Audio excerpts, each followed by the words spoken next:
Welcome to this journey of one of the most disturbing cases in recorded history of the Missouri Ozarks. Before we begin, I invite you to leave a comment about where you're watching from and the exact time you heard this story. We're interested in knowing where and at what times of day or night these documented accounts arrive. The story begins in the autumn of 1902, when the residents of Taney County, Missouri, began to whisper about strange occurrences in the dense woodland surrounding the small settlement of Forsyth. The Ozark Mountains had always harbored secrets, their ancient ridges and hollows forming a natural barrier against the outside world. But what happened in those woods would eventually become one of the most disturbing chapters in the region's history. Thomas Weller wasn't always known as the monster of the forest. According to county records discovered in 1962, he was born Thomas Edwin Weller in 1866 to a modestly successful timber merchant and his wife. The Weller family owned approximately 40 acres of woodland on the outskirts of what was then a growing community. Their homestead stood isolated, accessible only by a winding dirt path that became nearly impassable during the region's frequent rainstorms. The nearest neighbor was over 3 miles away, a fact that would later become significant in the unfolding of events. Local newspaper archives from the Forsyth Journal dated April 1880 described Thomas as a solitary young man of unusual height and serious demeanor. He worked alongside his father in the family timber business, demonstrating remarkable strength even as a teenager.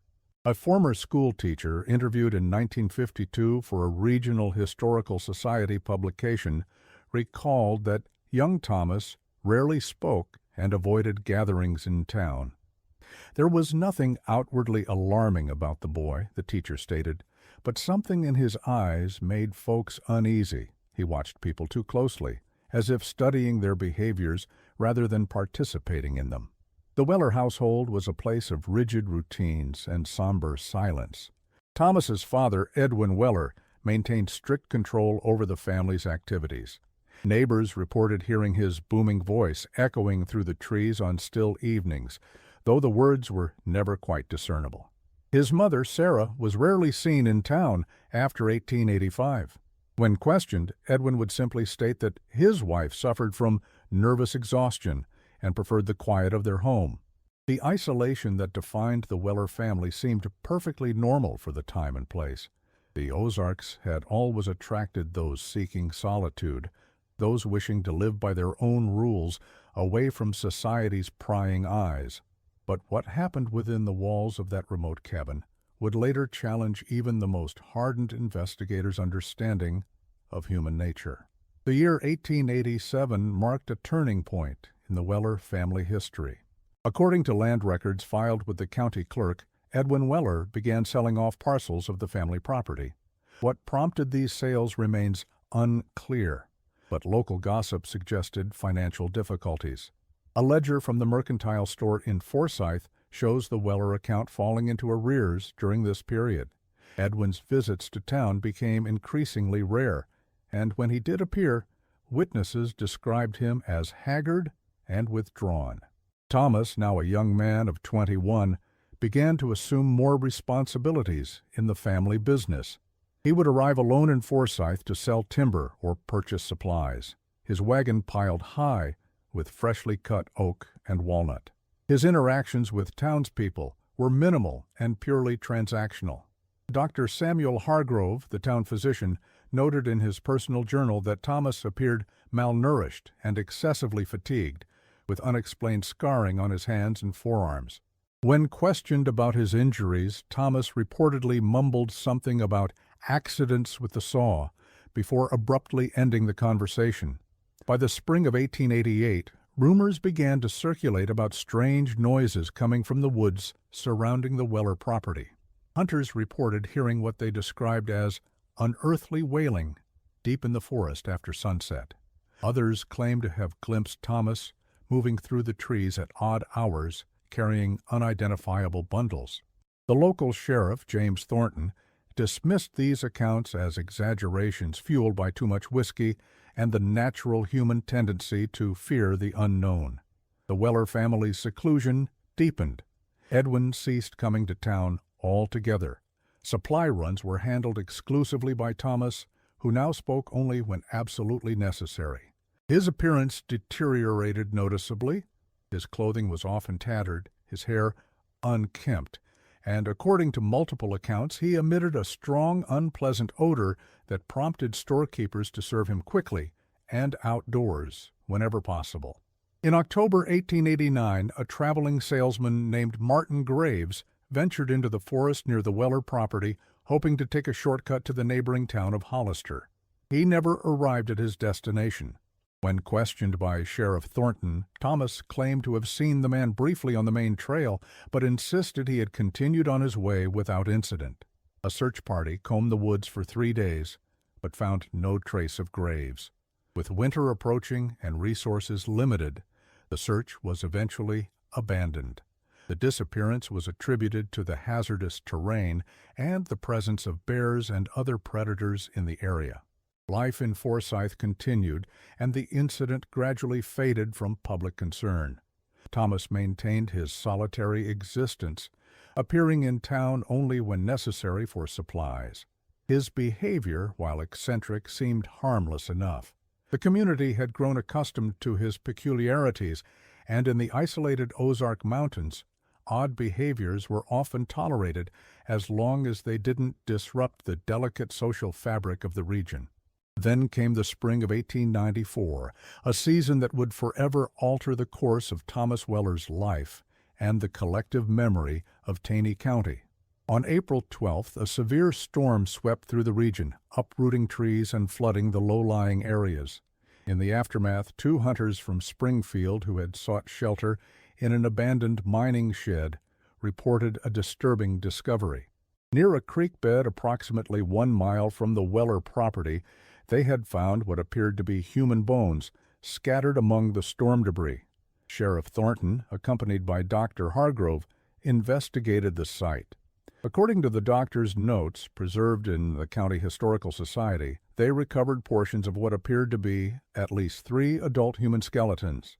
The remains showed signs of having been buried shallowly and then exposed by the flooding. More alarmingly, Dr. Hargrove observed that several of the bones displayed curious markings inconsistent with animal predation or natural decomposition. In his professional opinion, the marks resembled those made by human tools, specifically saw blades. The discovery sent shockwaves through the community. Sheriff Thornton immediately organized a more thorough search of the surrounding area. Within days, additional remains were uncovered, bringing the estimated total to 5 individuals. None could be immediately identified due to the advanced state of decomposition and the scattered nature of the remains. However, one significant clue emerged: a distinctive brass pocket watch found near one of the burial sites. Local residents recognized it as belonging to Martin Graves, the salesman who had vanished 5 years earlier. Suspicion inevitably fell upon the Wellers. Their property's proximity to the grim discoveries, combined with Thomas's increasingly bizarre behavior, made them the focus of the investigation. On April 18, 1894, Sheriff Thornton and 4 deputies approached the Weller cabin with a warrant to search the premises. What they found would become the subject of whispered conversations throughout the Ozarks for generations to come. The cabin itself was in a state of severe disrepair. The roof leaked in multiple places, and the windows had been covered with animal hides rather than repaired with glass. Inside, conditions were squalid. Rotting food, discarded animal carcasses, and inexplicable collections of personal items filled the rooms. A deputy's report described finding numerous timepieces, eyeglasses, boots of varying sizes, and other personal effects that would suggest the presence of many different individuals, though only Thomas Weller was known to reside there. Most disturbing of all was the discovery in the cellar. Accessed through a trap door in the kitchen floor, the underground space had been expanded well beyond what would be considered normal for a root cellar. A series of chambers had been crudely excavated from the earth, supported by timber beams likely sourced from the Wellers' own land. In these chambers, the search party found evidence of what Dr. Hargrove would later describe as activities of an unspeakable nature. Tools hung from the walls, saws, knives, hammers, and implements of unknown purpose. Portions of the dirt floor were stained dark, and the air held a nauseating odor that caused 2 deputies to flee the premises. Most damning of all were the personal effects found sorted into wooden crates, clothing, jewelry, papers, and other items that would later be linked to at least 7 individuals reported missing in the region between 1889 and 1894. Of Edwin and Sarah Weller, there was no sign. Thomas, found sitting motionless on a chair in the corner of the main room, offered no resistance when arrested. According to Sheriff Thornton's official report, the only words Thomas spoke during his arrest were, "They wanted to leave, but the forest wouldn't let them." Thomas Weller was taken to the county jail in Forsyth, where his arrival created a sensation among the local population. News of the discoveries at the Weller property spread rapidly through the region. By evening, a crowd had gathered outside the jailhouse, their mood teetering between morbid curiosity and outrage. Sheriff Thornton doubled the guard to ensure the prisoner's safety, fearing a lynching attempt might be made. The investigation continued at the Weller property. On April 20th, search parties began a systematic examination of the surrounding forest. The work was slow and methodical, hindered by the difficult terrain and the vast area to be covered. On the 3rd day of the search, approximately half a mile from the cabin in a densely wooded ravine, deputies discovered what appeared to be a crude burial ground.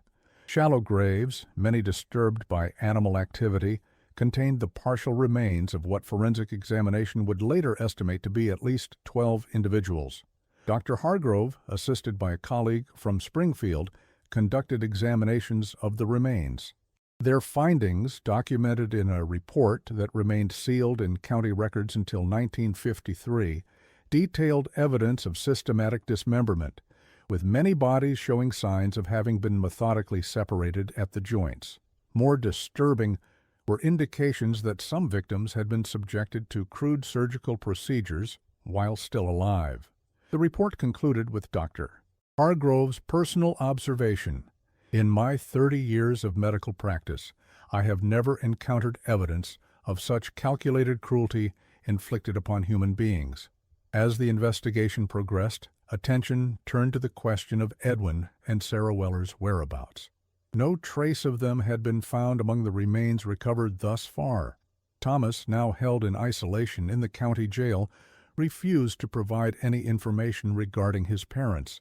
According to jailer Elias Perkins's log, Thomas remained almost completely silent, speaking only to request water or to make occasional cryptic remarks about the forest having its needs. On May 2, 1894, the search party made its most shocking discovery yet. In a small clearing approximately 3/4 of a mile from the Weller cabin, they found what Sheriff Thornton described in his report as a structure of human design that defies rational explanation. Constructed from timber, animal hides, and what appeared to be human bones, the structure resembled a crude shelter. Inside, investigators found what they believed to be the remains of Edwin and Sarah Weller, identifiable primarily through dental records and personal effects. The condition of the remains suggested that they had died several years earlier, possibly around 1890 or 1891.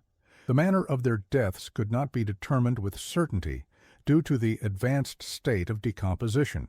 However, the arrangement of the bodies within the structure struck investigators as deliberate and ritualistic. According to Deputy William Cooper's sworn statement, the skeletal remains had been positioned as if seated facing each other, with various objects placed between them in what appeared to be a calculated pattern. The implications were clear. Thomas Weller had likely been responsible for his parents' deaths, preserving their remains in this macabre shrine while continuing to live alone at the family cabin. The discovery added a new dimension of horror to the case, suggesting psychological disturbance far beyond what had initially been suspected. As news of the discoveries spread, journalists from as far away as St. Louis arrived in Forsyth to cover what was being called the Ozark Horror. The May 7th edition of the St.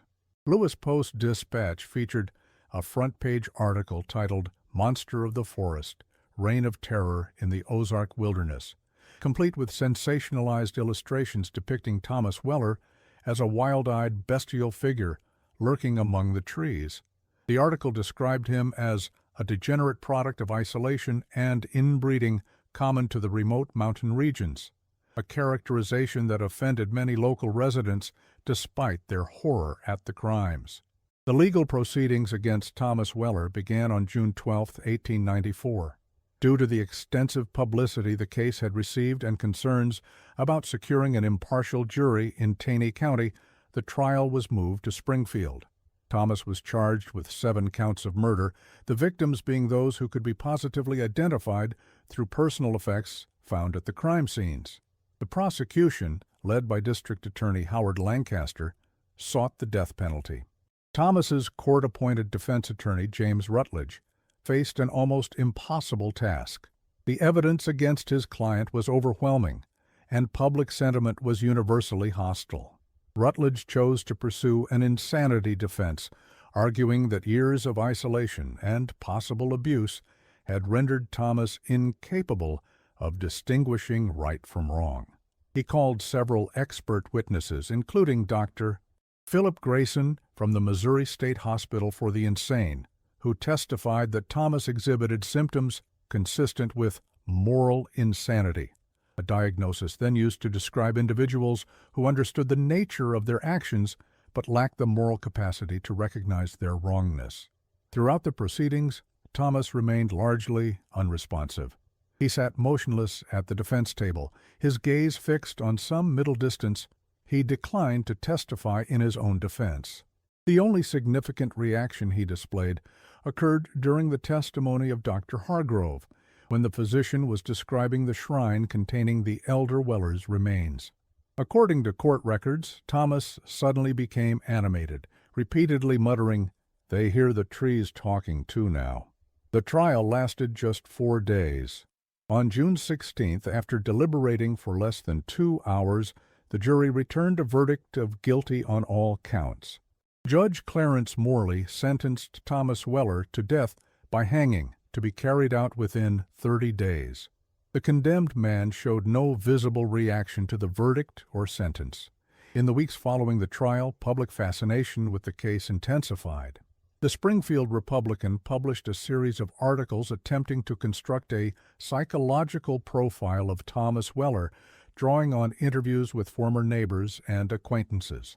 A picture emerged of a profoundly isolated individual whose disconnection from normal human society had begun in early childhood and progressively worsened over time.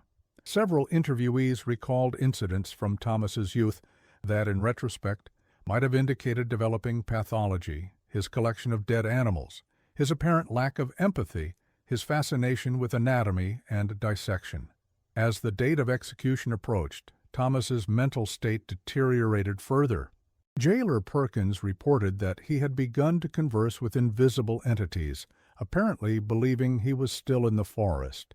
He slept little, instead spending hours pressed against the cell wall, his ear to the stone as if listening for something beyond. His few coherent statements centered around a belief that the forest was coming to take him back. On July 14, 1894, 2 days before the scheduled execution, Thomas Weller was found dead in his cell. The official cause of death was recorded as apoplexy, though modern medical historians reviewing the case have suggested that a cerebral hemorrhage or stroke is more likely. There were no signs of suicide or foul play. According to Perkins's final entry regarding the prisoner, Thomas spent his last evening in apparent conversation with the shadows in his cell, at times seeming almost peaceful. The case of Thomas Weller might have faded into regional folklore had it not been for the academic interest it attracted in the mid-20th century. In 1952, Dr. Eleanor Vance, a professor of criminal psychology at the University of Missouri, began researching what she termed isolated incidents of extreme behavioral deviation in rural communities. The Weller case, with its extensive documentation and relatively recent occurrence, provided an ideal subject for her study. Dr. Vance's research, published in the Journal of Criminal Psychology in 1955, offered the first scholarly analysis of Thomas Weller's crimes. She posited that his behavior represented an extreme manifestation of what would now be classified as antisocial personality disorder, exacerbated by profound isolation and possible neurological abnormalities. Most significantly, she suggested that Edwin Weller might have exhibited similar tendencies, creating an environment where deviant behavior was normalized or even encouraged. The publication of Dr. Vance's work coincided with renewed interest in the case among local historians. In 1956, the Taney County Historical Society authorized the unsealing of several documents related to the case that had been restricted for over 50 years.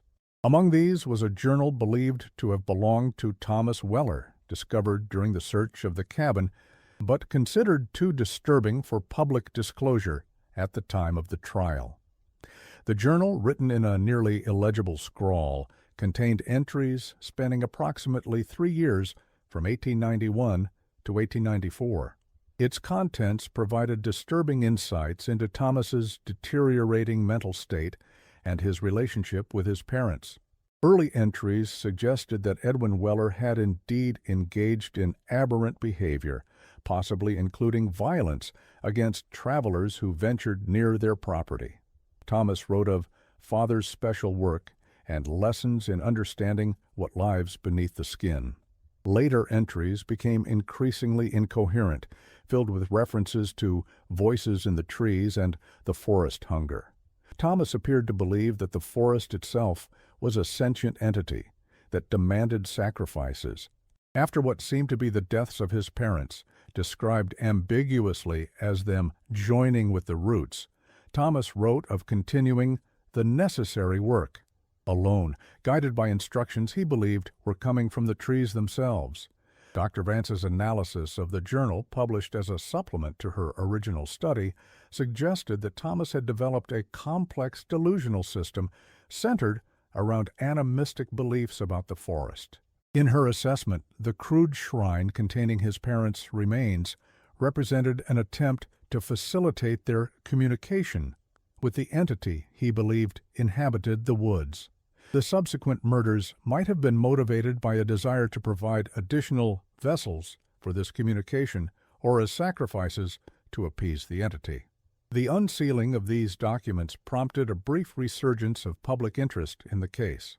In the summer of 1957, a reporter for the Springfield News Leader named Michael Donovan traveled to the site of the former Weller property to produce a feature article on the 63rd anniversary of the crimes. What he found there added yet another layer to the already disturbing narrative. The area had remained largely undeveloped in the intervening years, the land having been acquired by the state following the Weller case. Local superstition had kept timber companies and settlers away, and the forest had reclaimed what little clearing had once existed around the cabin. Donovan, accompanied by a local guide familiar with the area's history, located the approximate site where the Weller cabin had stood. In his article, published on August 3, 1957, Donovan described finding the ruins of the cabin's stone foundation still visible among the undergrowth. More disturbingly, he reported discovering unusual growth patterns in the surrounding vegetation. Trees in the immediate vicinity of the former cabin site had developed in twisted, unnatural configurations, their trunks and branches contorted in ways that the accompanying forestry expert could not readily explain. The soil in certain areas appeared unusually dark and unusually fertile, supporting plant species not typically found in that region of the Ozarks. Local residents interviewed for the article spoke of continuing unease about the area. Hunters and hikers reported disorientation when passing nearby, often describing an inexplicable sense of being watched. Several mentioned hearing sounds that resembled distant human voices when no other people were present. While acknowledging that such accounts likely represented the power of suggestion acting on individuals aware of the site's history, Donovan nevertheless noted the consistency of these reports across different witnesses with varying degrees of knowledge about the Weller case. The most significant development in the case came in 1962, when construction of the Table Rock Dam and the creation of Table Rock Lake necessitated a comprehensive archaeological survey of areas that would be affected by the changing water levels. A team led by Dr. Howard Mitchell from the Missouri Archaeological Society conducted excavations at several sites of historical interest, including the area surrounding the former Weller property. The team's findings, detailed in a report submitted to the U.S. Army Corps of Engineers, included the discovery of additional human remains in locations not previously searched during the original investigation. Forensic analysis suggested these remains predated the known Weller murders, possibly going back as far as the 1870s. This raised the disturbing possibility that Edwin Weller had been engaged in similar activities long before Thomas assumed the role of killer, potentially during Thomas's formative years. More puzzling were the botanical anomalies documented by the survey team. The unusual vegetation patterns first noted by Donovan had not only persisted, but had apparently expanded. Dr. Mitchell's report included observations from botanist Dr. Catherine Lewis, who described finding plant specimens that represented significant mutations from their standard forms. Soil samples from the area showed unusual mineral content and elevated levels of certain organic compounds typically associated with decomposition. Dr. Lewis's section of the report concluded with a statement that would later be frequently quoted in discussions of the case. While scientific rigor prevents me from endorsing supernatural explanations, I cannot provide a satisfactory natural explanation for the biological anomalies observed at the Weller site. Whatever occurred in this location has left an enduring mark on the ecosystem that defies conventional understanding. The creation of Table Rock Lake ultimately submerged a portion of the land once owned by the Weller family, including the location where the shrine containing the elder Weller's remains had been found. Local opinion largely viewed this as a positive development, a literal burying of the dark past beneath the waters of progress. However, the core area where the cabin had stood remained above the new water line, preserved as part of the undeveloped forest land surrounding the lake. In the decades that followed, the Weller case receded once more into regional folklore, occasionally revived through campfire stories told to tourists or articles in special historical mystery editions of local newspapers. The site itself became something of an unofficial dark tourism destination, though its exact location was known only to longtime residents who generally discouraged visitors from seeking it out. The last significant research into the case was conducted in 1968 by graduate student Jeremy Foster, who was preparing a thesis on historical crimes in rural Missouri. Foster spent several months reviewing all available documentation related to the Weller case, including materials that had only recently been discovered in the personal effects of Dr. Hargrove following the physician's death in 1967. Among these materials was a sealed envelope containing a detailed autopsy report on Thomas Weller, performed by Dr. Hargrove shortly after the prisoner's death in 1894. The report, never entered into official records, described several physiological abnormalities that would have been considered highly unusual by 19th-century medical standards. These included an enlarged and malformed pineal gland, asymmetrical development of the cerebral hemispheres, and evidence of previously healed traumatic injuries to the skull. Most notably, Dr. Hargrove documented finding foreign organic material embedded in the brain tissue, specifically what appeared to be fine root-like structures that had penetrated the skull at several points where previous injuries had occurred. The physician confessed his inability to identify these structures or explain their presence, noting that they resembled plant matter but displayed properties inconsistent with any known botanical species. Foster's attempts to have modern experts examine this report met with skepticism. The description was dismissed as either a misinterpretation by a 19th-century physician working with limited knowledge and equipment, or possibly a hoax perpetrated by someone seeking to add a sensational element to an already disturbing case.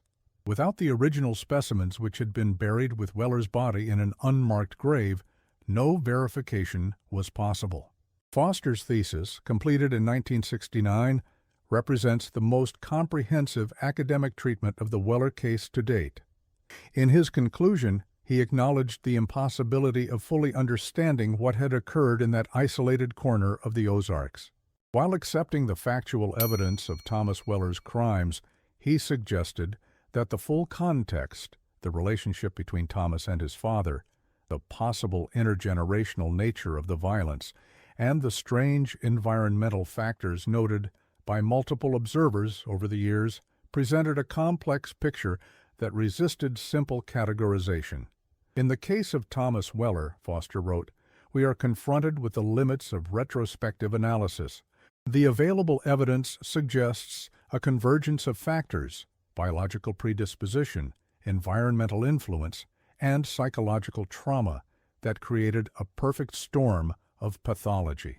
Yet there remains an irreducible element of mystery, a sense that something fundamental about this case remains beyond our grasp, like a shape half glimpsed through the trees.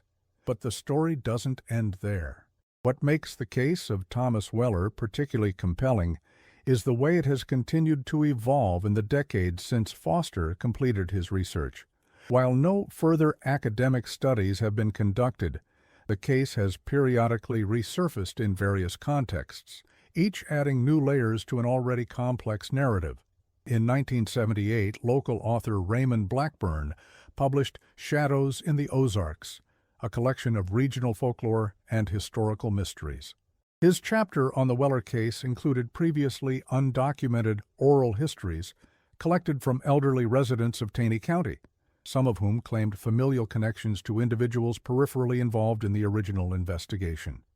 These accounts, while impossible to verify independently, suggested that the strange phenomena associated with the Weller property predated Thomas's crimes. According to one elderly informant identified only as Mrs. Hill, her grandfather had worked briefly for Edwin Weller in the early 1880s. He described Edwin as a man possessed of strange ideas, who would spend hours alone in the forest, returning with notebooks filled with writings and drawings that he refused to show anyone. The informant claimed her grandfather had quit after only 2 months, disturbed by Edwin's increasingly erratic behavior and his insistence that the trees were speaking to him. Another account, attributed to the grandson of one of the deputies present during the search of the Weller cabin, described items allegedly found but never officially documented. These included peculiar carvings on the interior walls of the cellar chambers, reportedly resembling tree roots or branching patterns, and a collection of glass jars containing what appeared to be preserved plant specimens of unusual configuration. According to this source, these items were destroyed rather than preserved as evidence, as they were deemed too disturbing and without clear relevance to the criminal charges. Blackburn's book, while popular locally, was dismissed by serious historians as sensationalized folklore rather than reliable documentation. Yet certain details mentioned in these oral histories would later find curious parallels in more credible sources, suggesting that perhaps not all of these accounts were mere embellishments. In 1983, the Missouri State Archives undertook a comprehensive digitization and preservation project focusing on historically significant criminal cases from the 19th century. The Weller case files were among those selected for this treatment, and in the process, several previously overlooked documents came to light. These included a series of letters exchanged between Dr. Hargrove and a colleague at Washington University in St. Louis, Dr. Victor Brandt, a specialist in neurological disorders. The letters, dating from August to November 1894, detailed Dr. Hargrove's growing obsession with the physiological anomalies he had observed during Thomas Weller's autopsy. He had sent tissue samples to Dr. Brandt for analysis, hoping for a scientific explanation for the root-like structures found in Weller's brain. Dr. Brandt's responses indicated increasing concern about his colleague's mental state, particularly after receiving the samples. In his final letter, dated November 18, 1894, Dr. Brandt wrote, "I must insist that you abandon this line of inquiry. The specimens you sent defy classification within any known taxonomic framework.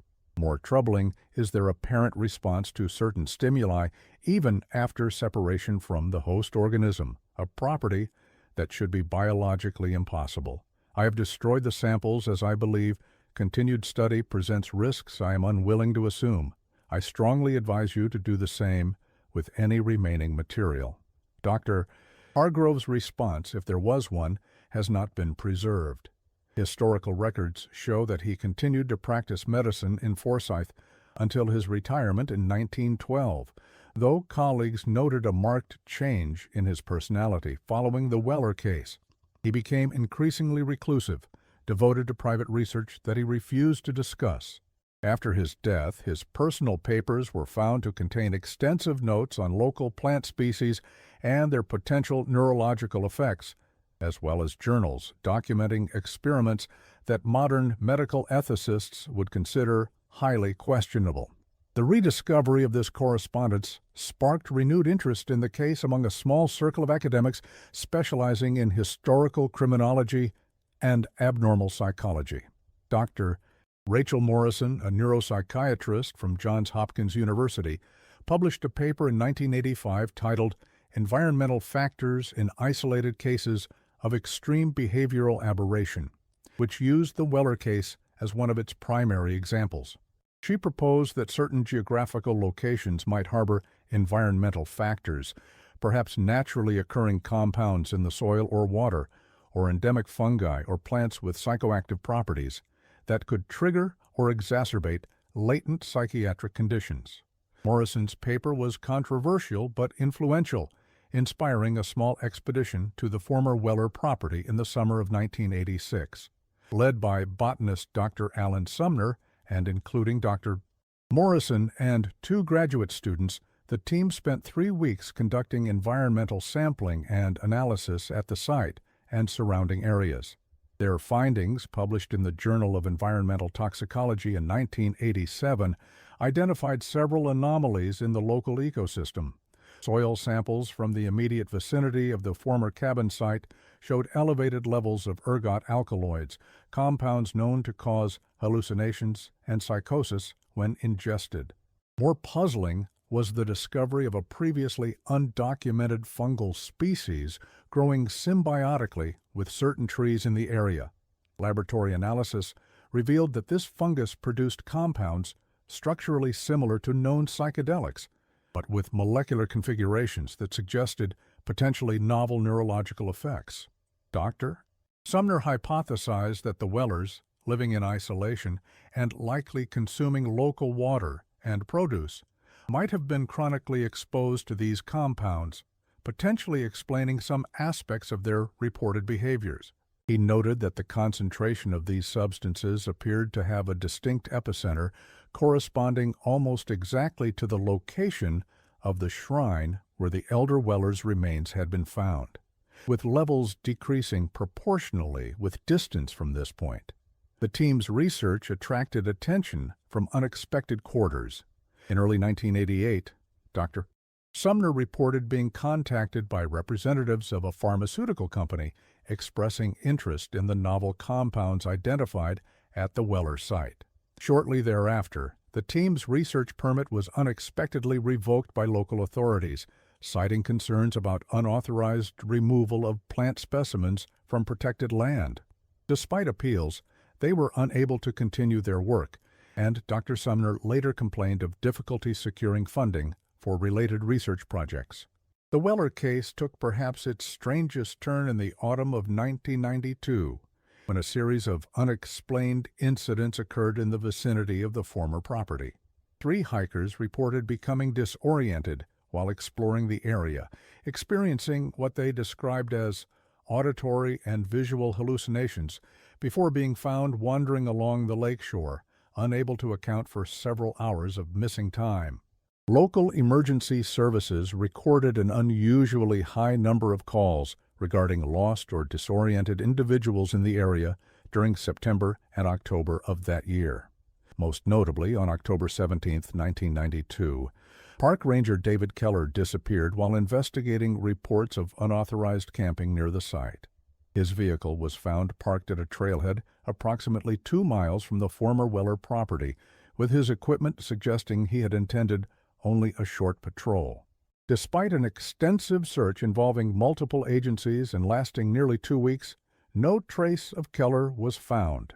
Then, on November the 2nd, Keller emerged from the forest near the very trailhead where his vehicle had been discovered, apparently unharmed but severely disoriented. Medical examination revealed him to be suffering from dehydration and exposure, but otherwise physically intact. His account of the intervening 16 days was fragmented and inconsistent. He described becoming lost after nightfall, then experiencing what he believed were hallucinations involving voices from the trees and figures that seemed part human, part plant. He recalled taking shelter in what he described as a structure made of branches and bones, though no such structure was found during the search. Psychological evaluation suggested that Keller had experienced a stress-induced psychotic episode, likely triggered by becoming lost and exacerbated by dehydration and exposure. He was placed on medical leave and eventually transferred to administrative duties at his own request. However, in private conversations with close colleagues, he maintained that his experiences had been real and that he had encountered something in the forest that defied conventional explanation. He reportedly became obsessed with researching the history of the area, particularly the Weller case, until his unexpected retirement in 1994. The incidents of 1992 prompted the U.S. Forest Service to restrict public access to the area surrounding the former Weller property, citing environmental concerns and public safety. Local conspiracy theorists suggested that the real motivation was to prevent further investigation of the anomalies associated with the site, though no evidence has emerged to support such claims. The area remains designated as a restricted research zone, with access limited to authorized personnel. In 1997, historian Margaret Holbrook included a chapter on the Weller case in her book Forgotten Crimes: The Dark Side of Ozark History. Her research uncovered yet another dimension to the story: apparent similarities between the Weller case and at least 3 other historical incidents in the broader Ozark region between 1850 and 1920. In each case, isolated individuals or families had engaged in violent behavior associated with claims of communication with the natural world, particularly trees or forests. While none approached the scale of Thomas Weller's crimes, the pattern suggested what Holbrook termed a regional psychopathology potentially linked to environmental factors. Particularly compelling was her discovery of a case from 1857 in Shannon County, Missouri, approximately 120 miles northeast of the Weller property. A homesteader named Jacob Lehman had killed his wife and 2 farm laborers before committing suicide. Local newspaper accounts reported that before his death, Lehman had claimed that the forest was demanding sacrifices and had been observed engaging in elaborate rituals involving the placement of objects at the base of certain trees. The similarities to aspects of the Weller case, occurring some 30 years earlier and without any apparent connection or communication between the individuals involved, struck Holbrook as potentially significant. The most recent chapter in the Weller saga began in 2004, when developmental biologist Dr. Elena Vasquez became interested in the botanical anomalies associated with the site after reading Dr. Sumner's 1987 paper. Specializing in plant-fungal symbiotic relationships, she saw potential scientific value in the unique ecosystem that had developed around the former Weller property. After a lengthy approval process, she secured permission to conduct non-invasive sampling at the site over a 5-year period. Dr. Bond, Vasquez's research, published in several peer-reviewed journals between 2007 and 2012, documented what she described as an unprecedented example of accelerated coevolution between fungal networks and host plant species. Her team identified unusual patterns of genetic exchange between different plant species in the area, mediated by the fungal networks connecting their root systems. The rate of mutation observed was significantly higher than would be expected under normal conditions, suggesting some external factor was influencing the evolutionary process. Most intriguing was her discovery that the root systems of trees in the immediate vicinity of the former Weller cabin site had developed highly unusual structures, extensions that bore no resemblance to normal root morphology and that appeared to serve no conventional biological function.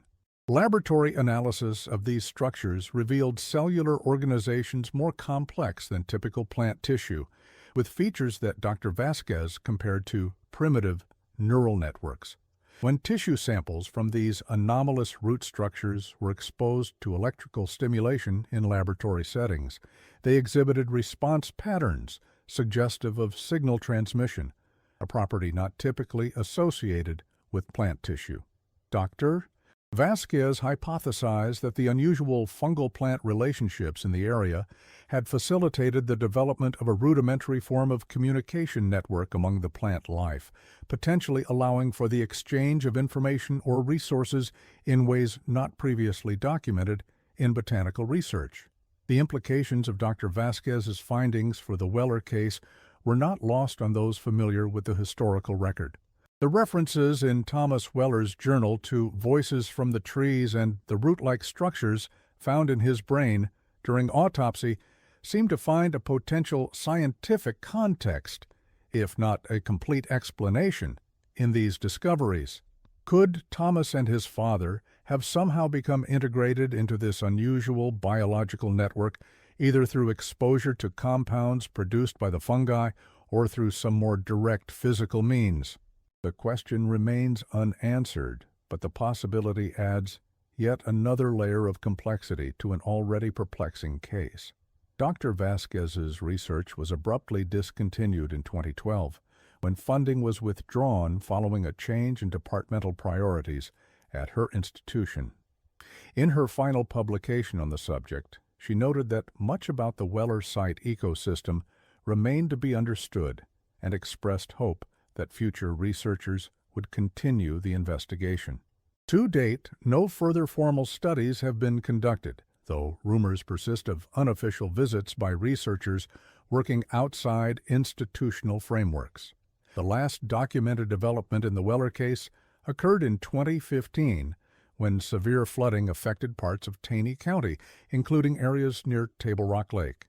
In the aftermath, Park Service employees conducting damage assessments reported finding unusual debris washed up along certain shorelines, fragments of what appeared to be human bones intermingled with plant material of unusual configuration.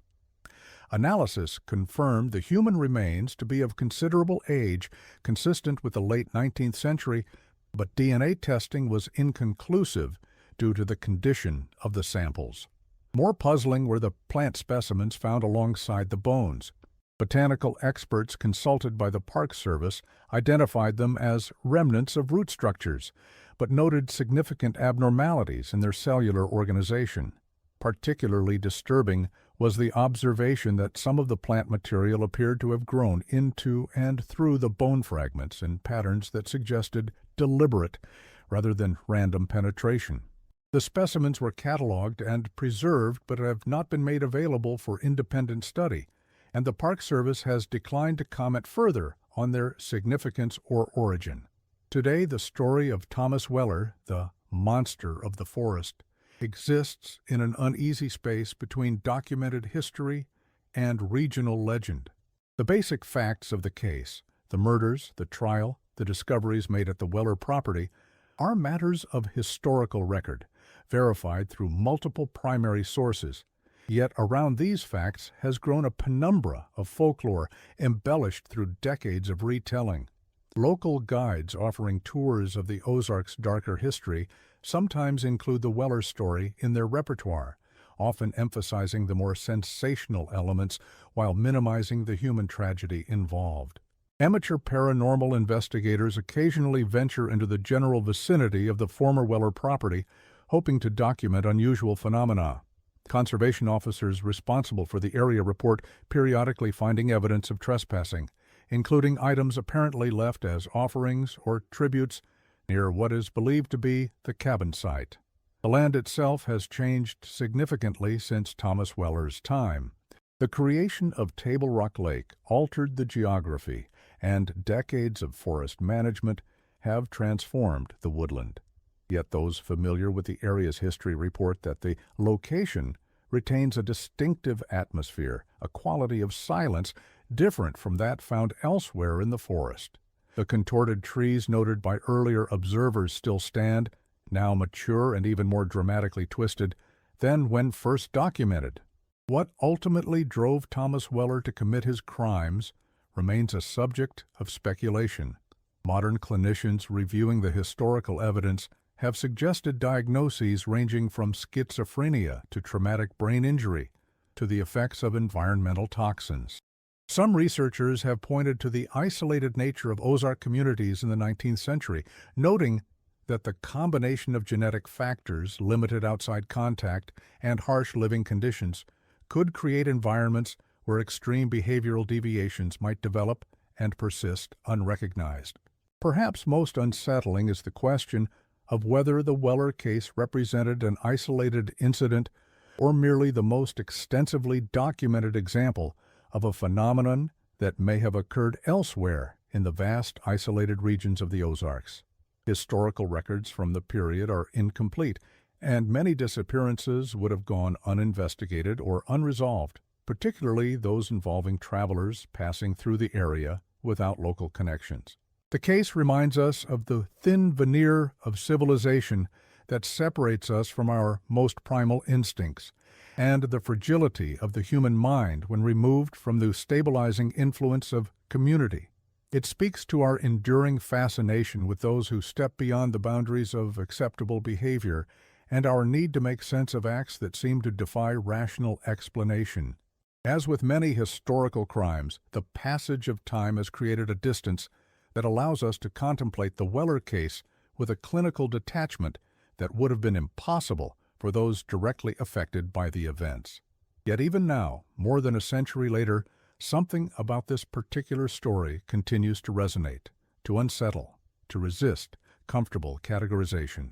Perhaps it is the suggestion that somewhere in those ancient hills, in the silence between the trees, there might exist forces beyond our understanding, whether they originate in the darkest recesses of the human mind or in some external reality we have yet to fully comprehend. The exact location of Thomas Weller's grave has been lost to time, the unmarked burial site having long since been reclaimed by the forest he both feared and revered. The land where he once lived and killed has been absorbed into the protected wilderness of the modern Ozarks, its dark history known only to those who choose to remember. And in that wilderness, the trees continue their slow, patient growth, their roots reaching deep into soil enriched by the past, their branches forming a canopy that filters the sunlight into patterns as complex and shadowed as the human story that unfolded beneath them. For those who know where to look, who understand the signs, the legacy of Thomas Weller remains visible, not just in historical records or academic analyses, but in the land itself, in the peculiar silence that still descends at certain points along the forest trails, in the way the shadows seem to deepen inexplicably even on the brightest days. It is a reminder that the past is never truly buried, that some stories continue to echo long after their principal actors have departed the stage. And perhaps, as local folklore suggests, if you stand very still in that particular section of the forest on certain quiet evenings, you might hear something like distant voices carried on the breeze. Not quite human, not quite natural, a sound that exists at the threshold of perception. Most dismiss such accounts as the product of overactive imaginations, the power of suggestion acting on minds already primed by knowledge of the area's history. But there are those who insist otherwise, who claim to have heard what they describe as whispers from deep within the trees, speaking in words that seem almost comprehensible, but remain just beyond understanding. Whether these phenomena represent the residue of trauma imprinted somehow on the landscape, the natural tendency of humans to perceive patterns in randomness, or something else entirely, the forest keeps its own counsel. And the story of Thomas Weller, the monster of the forest, continues to be told, a dark thread woven into the complex tapestry of Ozark history. A reminder of what can happen when isolation becomes complete, when the boundaries between the human and the natural world begin to blur, when the forest begins to speak, and someone listens too closely to what it has to say.